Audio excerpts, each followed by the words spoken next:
नमस्ते இன்னைக்கு प्राथमिकல second story தான் பார்க்க போறோம் दूध में पानी स्टोरी பாருங்க एक व्यापारी था वह दूध का व्यापार करता था ஒரு வியாபாரி இருந்தான் அவன் பால் வியாபாரம் செய்து வருகிறான் वह दूध में आधा पानी मिलकर बेचता था பாலில் வந்து பாதி அளவு தண்ணீரை ஊற்றி அவன் கலந்து விற்றான் அப்படின்னு சொல்கிறாங்க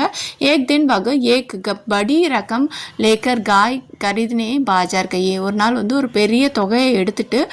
மாடு வாங்க பசு வாங்க மார்க்கெட்டுக்கு சென்றான் रास्ते में उसने एक तालाब देखा वழியில் ஒரு குளத்தை பார்த்தான் उसने तालाब में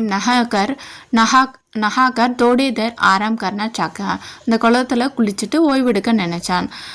तालाब के किनारे एक पेड़ था तालाबுடைய கரையில் ஒரு மரம் இருந்தது उस पर एक बंदर रहता था बंदरना குரங்கு வாழ்ந்துட்டு இருந்தது बंदर ने व्यापारी को थैली उठा ली और पेड़ पर चढ़ गया बंदर வந்து அந்த வியாபாரியுடைய பணப்பையை எடுத்துட்டு மரத்தில் ஏறிடுச்சு அது வந்து சாப்பாடு இருக்குது அப்படின்னு நினச்சிட்டு அது என்ன பண்ணுது அந்த மரத்தில் எடுத்துகிட்டு ஏறிடுச்சு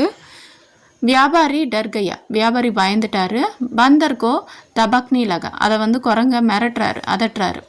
बंदर ने रुपया को थैली को लिए 1 रुपया पानी में डाला फिर 1 रुपया जमीन पर बंदर வந்து அந்த பணப்பையை திறந்து 1 ரூபாயை தண்ணீர்லையும் ஒரு பிறகு 1 ரூபாயை தரையிலையும் போடுது इस प्रकार उसने थैली के आधे रुपया पानी में डाले आधे रुपया जमीन पर இந்த விதமாக பானி அந்த தண்ணியை வந்து பாதி காசை வந்து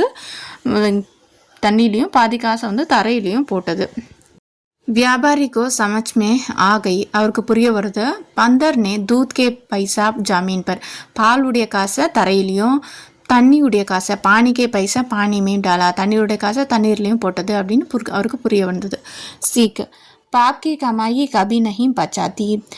தவறாக சம்பாதிக்கிற காசு வந்து நிலைக்காது அப்படின்னு அவருக்கு புரிய வருது